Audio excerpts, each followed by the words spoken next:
Malapitan yung ano ko, yung pagmumukbang ko. Magkakamay tayo ngayon. Yan. Kamatis with talong with pork chop. Yan. Kain tayo. Standing position yung camera ko ngayon.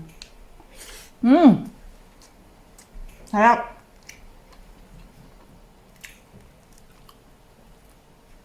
Mainit. Mainit. Medyo matigas pa yung talong ko. Ayan. Ganyanin ko.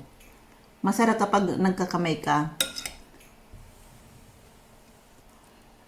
Probinsya style. Sarap.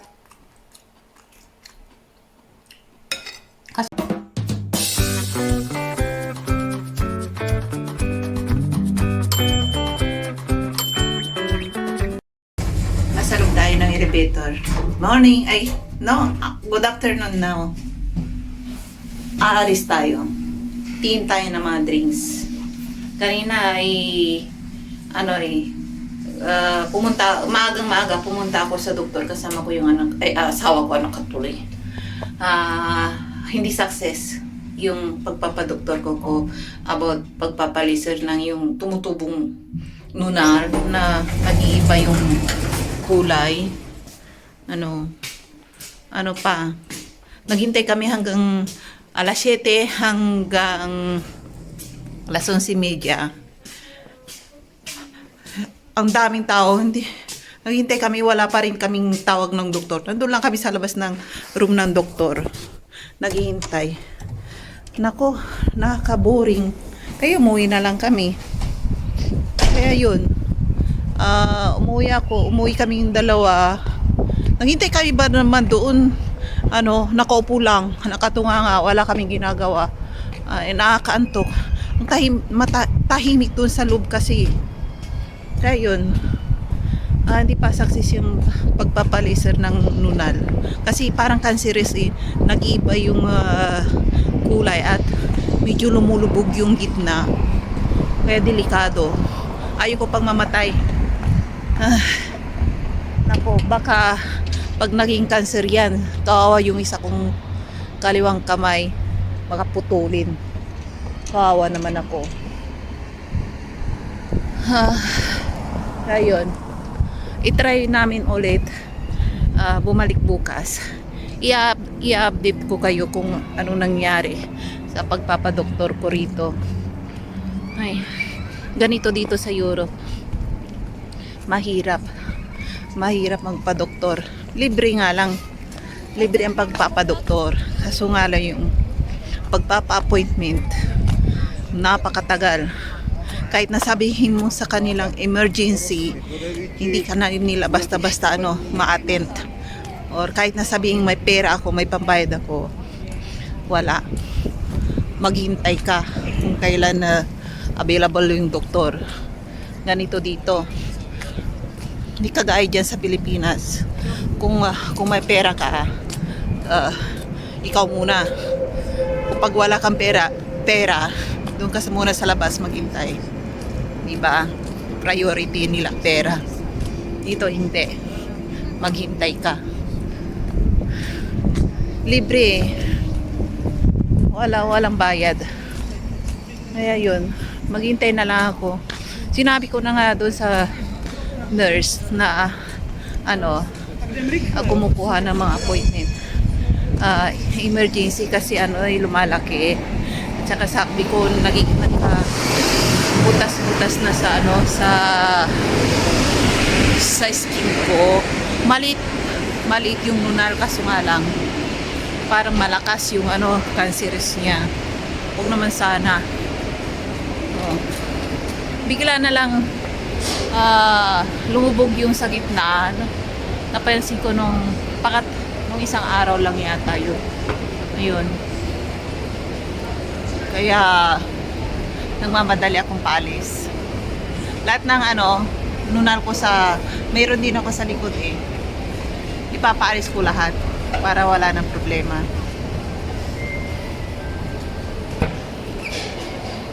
Ayan. Sakit ng ulo ko kasi ano, kanina, binubuksan ko yung ano, yung uh, window namin sa rooftop. Biglang bumagsak sa ulo ko. Sakit.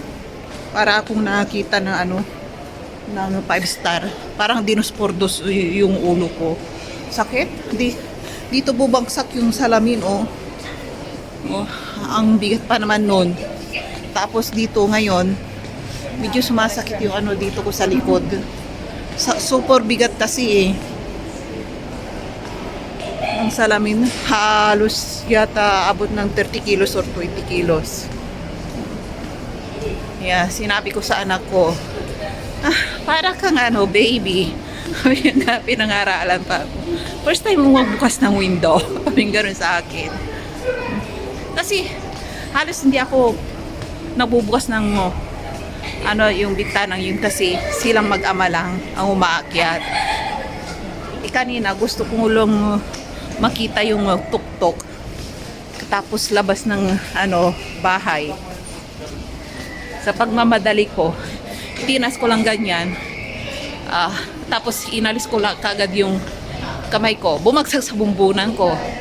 Ay, nako. Sabi niya, para kang bata walang isip. Napagalitan pa ako.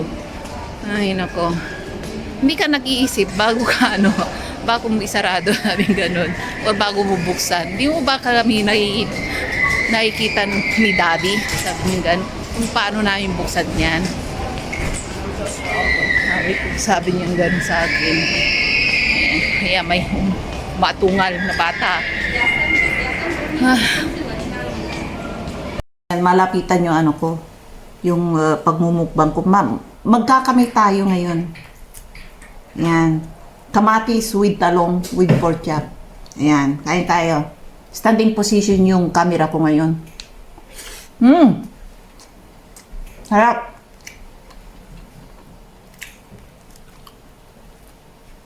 Mainit. Mainit. Medyo matigas pa yung talong ko. Ayan. Ganyanin ko. Masarap kapag nagkakamay ka. Probinsya style. Harap. Kaso nga lang yung talong ko, medyo matigas. Okay na yun. Sa gutom ko to eh. Kasi parati akong late na kumakain.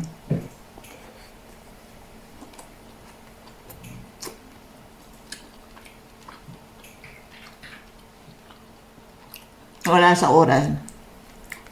Hindi alas 12. Kung kailan ko naisipang kumain, kakain ako. Yung bumbuna ko, sakit pa eh.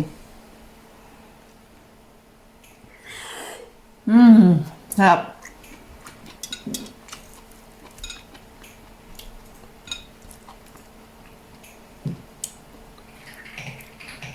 Medyo matigas pa yung talong, mamaya ko na yung kainin. Yung pagmamadali eh.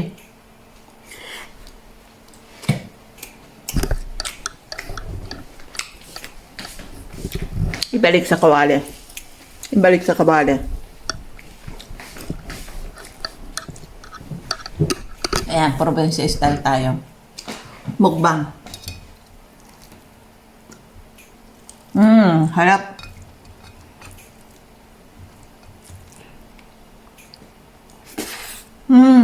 Harap.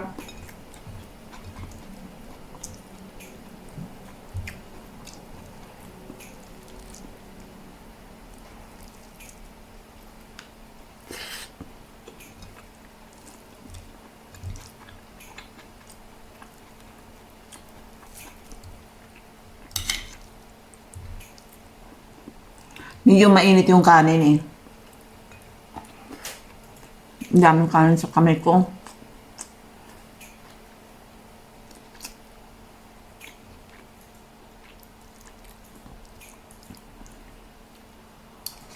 Harap.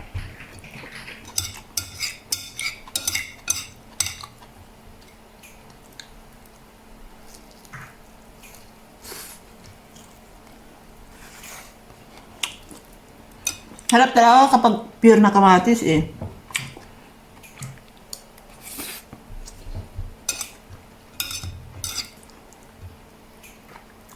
Tapos ano pa, pork chop with rice ang ipares mo. Ang sarap.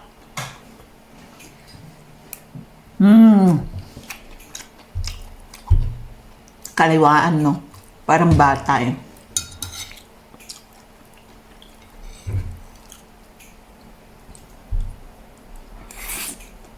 Sarap. Isang mangkok pa na rice. Sarap. Nakagaya yung anak ko eh sa akin. Kung ako nung kinakain ko, rice with kamatis, yun ang paborito niya. Hindi mo rin mapakain niya ng talong.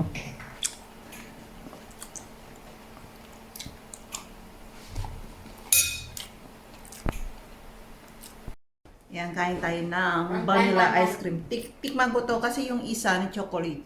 Ayoko kasi ng chocolate eh. All white. Tikman natin yung ano, yung vanilla ice cream nila. At masarap to kasi natikman ko na. Tignan natin. Ay.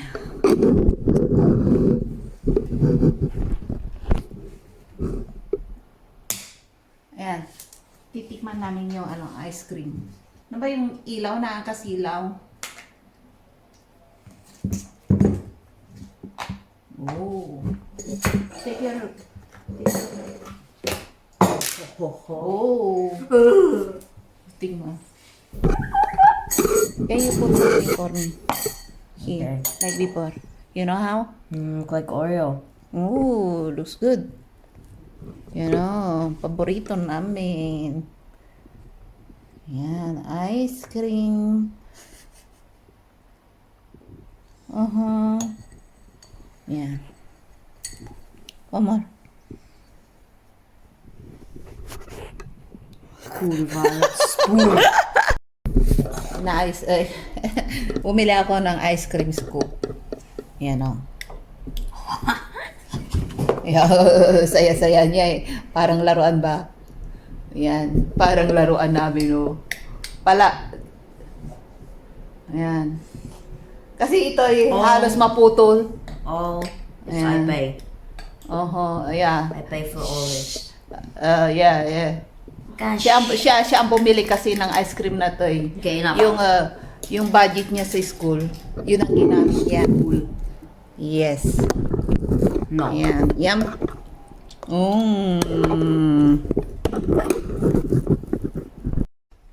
Ayan, yun yung ano. Kaya ako tumataba eh. Ayan, lumalaki na naman birbir ko eh. Ay, bim. Ito, tignan niyo yung ginawa ko sa buhok ko.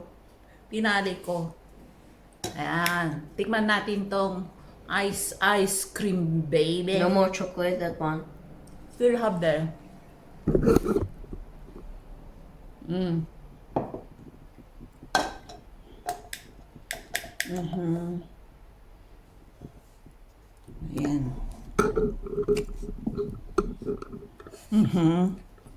First time using. Finally, in many years, we can use. Bumili ako niyan yung ice cream scoop. Tagal na. Hindi ko nagagamit. Hindi kasi ako bumibili ng ano eh. Marami yan dito. Hindi ko kasi paborito yung ice cream eh. Paminsan-minsan lang.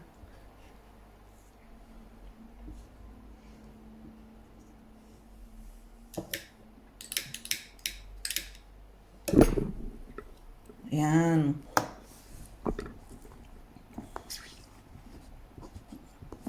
Wow. Okay, enough. Yan, enough na raw.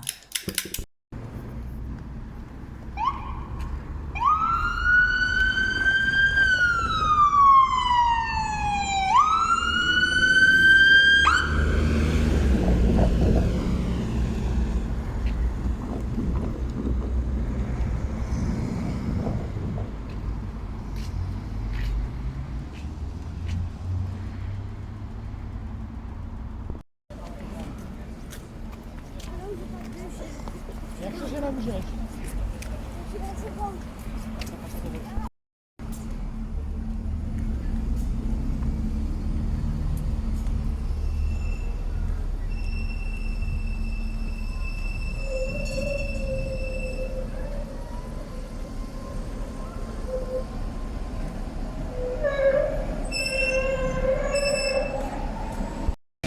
Dito tayo sa groceryan ulit.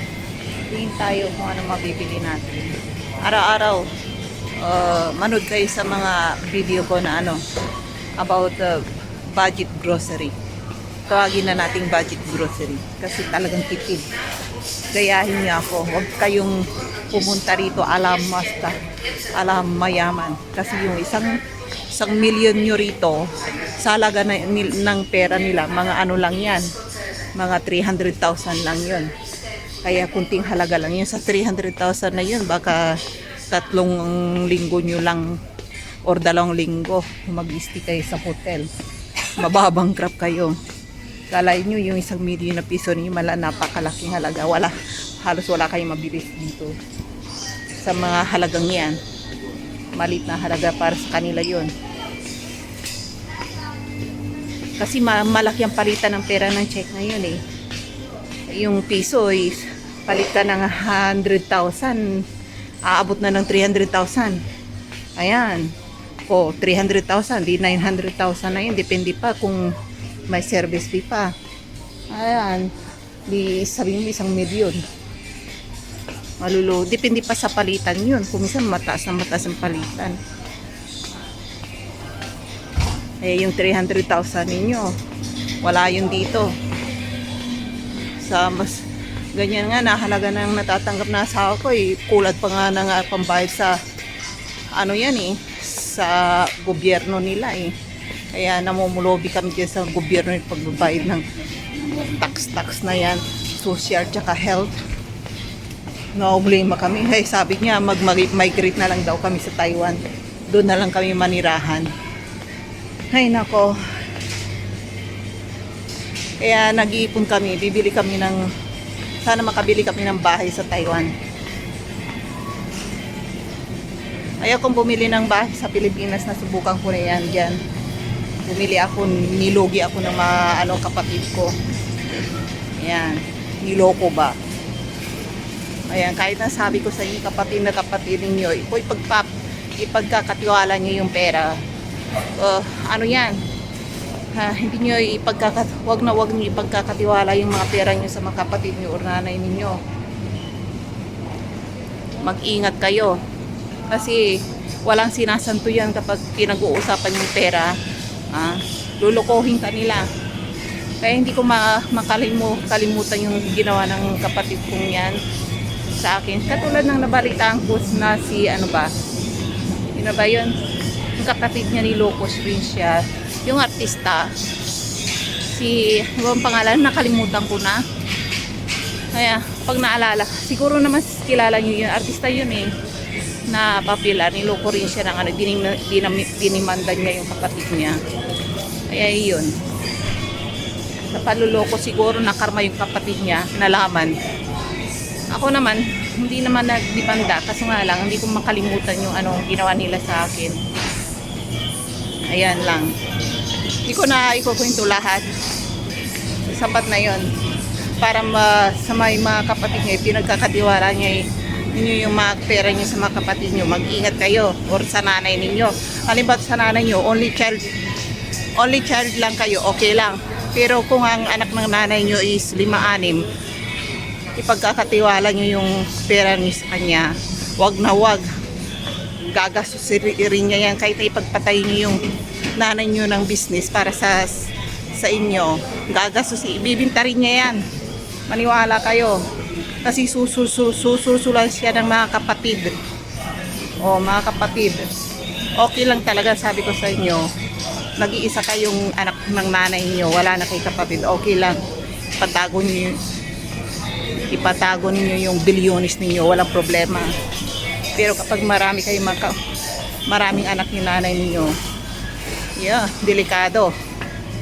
Susulsulan yung nanay ninyo na na ibinta na.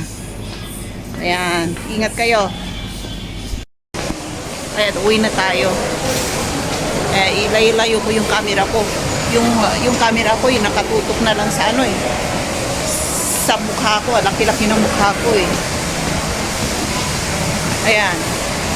Dito tayo ngayon. Ayan na yung janitor.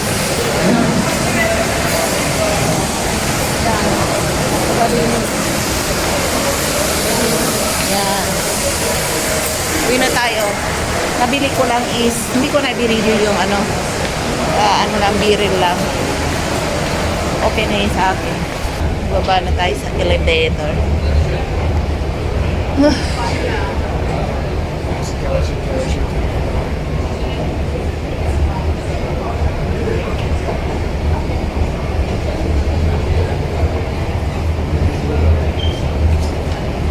Sakit-sakit pa ng ano eh, yung ulo ko.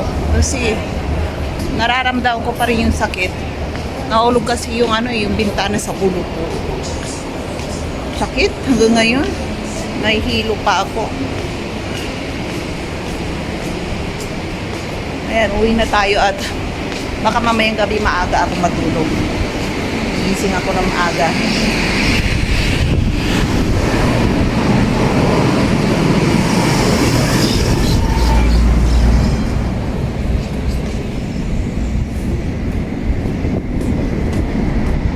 Ayan, dito na tayo.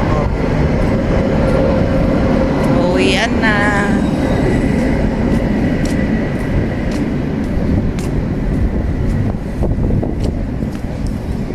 Lamig. Yun na yung suit ko, oh. Parang hindi nilalamig, no?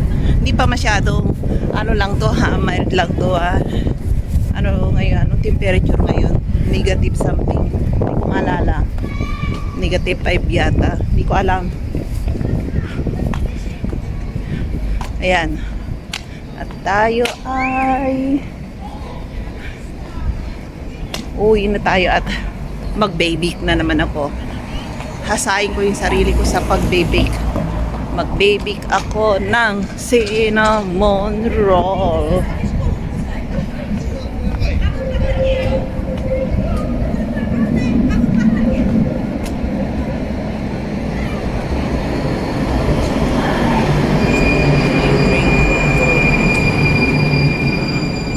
Dalawang magkarugtong, oh. Iba ang kulay.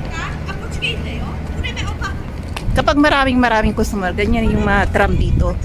Dinadalawa nila, dinodouble nila yung sa, ano, tram nila. Kung alam naman nilang walang masyadong pasahero, isa lang. Ayan.